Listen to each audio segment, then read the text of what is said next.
आत्म साक्षात्कार का। ये जितनी भी साधनाएं हैं, चाहे अखंड राम नाम स्मरण है, चाहे कुछ भी है, प्राणायाम करता है, योगाभ्यास करता है, कर्म योग करता है, भक्ति योग करता है, ज्ञान योग करता है, जितनी भी साधनाएं हैं, सबका एक ही लक्ष्य है, अपने मन को मौन स्थिर शांत करना। जब मन ऐसा हो जाता है, उसी को आत्मा कहा जाता है।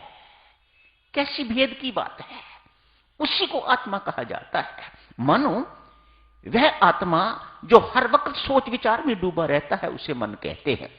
जिसकी सोच विचार सारी खत्म हो जाती है, जिसका मन निश्चल हो जाता है, फजूल की उधेड़ बुन खत्म हो जाती है, जिसकी शांत हो जाता है, जो चंचल नहीं रहता अचंचल हो जाता है, जो अस्थिर नहीं रहता स्थिर हो जाता है, उस मन को मन नहीं कहा जाता, उसे आत्मा कहा जाता है, वह आत्मा कहलाता है। मानो मन नाम की कोई चीज अंदर है ही नहीं, ये आत्मा ही है। जो मनन करता है तो मन बन जाता है, चिंतन करता है तो चित्त बन जाता है। मानो इस आत्मा के अतिरिक्त और इस देह में और कुछ नहीं है, या देह है या फिर आत्मा है। बस वह परब्रह्म परमात्मा ज्योति रूप में, आत्मिक रूप में हमारे भीतर विराजमान है। वत्स, वह ज्योति 5 तत्वों से ढकी हुई है। उन तत्वों को, उन परतों को आदमी जब एक एक करके तोड़ता जाता है तो ज्योति के दर्शन होते हैं। ज्योति सदा जगमगाती रहती है, उसमें तेल, घी, बाती इत्यादि डालने की आवश्यकता नहीं। स्वयं ज्योतिर्मय है वह ज्योति। आत्मिक ज्योति स्वयं ज्योतिष्मान है, उसको किसी बाह्य प्रकाश की आवश्यकता नहीं। उसे मोमबत्ती की जरूरत नहीं, दीपक की जरूरत नहीं, लालटेन की जरूरत नहीं, सूर्य की जरूरत नहीं, चंद्रमा की जरूरत नहीं, सितारों की जरूरत नहीं, उसे बाह्य प्रकाश की जरूरत नहीं। वह स्वतः प्रकाश है, वह अपने आप में ही जगमगाने वाली ज्योति है। न घी चाहिए, न तेल, न बाती चाहिए, वह हर वक्त जगमगाती है। हां, 5 तत्वों से ढकी हुई है, कवच है। ऐसे मानिएगा जैसे एक बल्ब है, उस बल्ब के ऊपर, ये बल्ब, ऐसा बल्ब, उसके ऊपर एक घड़ा बांध दिया जाए अच्छी तरह से, तो लाइट तो जल रही है, लेकिन उस घड़े में से कुछ दिखाई नहीं दे रहा आपको। मानो अंधकार ही अंधकार हो गया है। सबसे पहली लेयर बाहर से शुरू करते हैं। सबसे पहली लेयर पृथ्वी तत्व की लेयर है, इससे लोभ की उत्पत्ति होती है। संत महात्मा बड़े सरल ढंग से हम सबको समझाते हैं। वह ज्योति किन तत्वों से ढकी हुई है? सबसे बाहर बड़ी मोटी परत है, ये बड़ी मोटी लेयर है। जैसे आपको घड़े के उदाहरण दिया है, घड़ा ऊपर बांध दिया जाए, अंदर जितनी मर्जी रोशनी होगी बाहर निकल नहीं सकती, किसी भी ढंग से नहीं निकल सकती। पहली लेयर, बाहर की लेयर बड़ी मोटी लेयर है, लोभ की लेयर है। अब लोभ के बारे में चर्चा नहीं करेंगे, आप जानते हो। इससे अंदर की लेयर, दूसरी लेयर जल तत्व है, इससे मोह की उत्पत्ति होती है। एक ही से मोह हो सकेगा मेरी माताओं सज्जन, संतों महात्माओं के टोटके बहुत याद रखने योग्य, या संसार से या परमात्मा से। Very clear.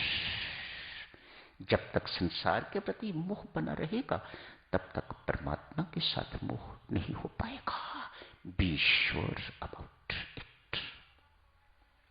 दूसरी, तीसरी, हम बाहर से अंदर आ रहे हैं। तीसरी लेयर, पहली पृथ्वी तत्व, दूसरा जल तत्व, तीसरी लेयर अग्नि तत्व की है। इससे क्रोध की उत्पत्ति होती है। क्रोधी स्वभाव वाला व्यक्ति कभी अपने आप को जान नहीं सकेगा, कभी परमात्मा के समीप तक नहीं पहुंच सकेगा। क्रोध करने वाले व्यक्ति से परमात्मा भी घबराता है। इसे दूर ही रखो, इसे दूर ही रहना चाहिए, इसे मेरे पास नहीं भटकना चाहिए। क्यों?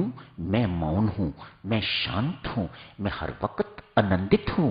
मैं नहीं चाहता कि मेरे आनंद एवं शांति में कोई खलल आके कोई ही मचाए। और क्रोधी हर एक के जीवन में, अपने जीवन में ही और दूसरों के जीवन में ही खलल पैदा करने वाला व्यक्ति हुआ करता है क्रोधी। चौथी परत वायु तत्व, इससे काम की उत्पत्ति होती है। 4 लेयर्स हो गई। अंतिम परत संत महात्मा कहते हैं बहुत बारीक है, बिल्कुल ज्योति के साथ लगभग चिपकी हुई, जुड़ी हुई, बहुत पतली, आकाश तत्व। इससे अहंकार की उत्पत्ति होती है। ये सब कुछ खत्म हो जाए, यदि वह जो साथ जुड़ी हुई बड़ी बारीक लेयर है वह बनी रहती है, तो भी आत्म ज्योति जो है वह प्रकट नहीं होती। तो दिव्य सज्जनों, साधना का लक्ष्य हुआ अपने आप को निर्विचार करना। निर्विचार तो बाद की बात है, अपने आप को निर्विकार करना। निर्विकार हो जाओगे तो अपने आप निर्विचार हो जाओगे। तो लक्ष्य क्या हुआ साधना का? अपने आप को निर्विकार करना। इन विकारों को एक एक करके छोड़ते जाना ही साधना का लक्ष्य है। यही साधना की प्रगति है। कैसे जानोगे कौन सा विकार बाकी रह गया है, कौन से छूट गए हैं? इनको देखते रहना, निहारते रहना, इनको छोड़ते जाना ही साधना में प्रगति के चिन्ह है। तो यही समाप्त करने की इजाजत दीजिएगा इस प्रसंग को। धन्यवाद।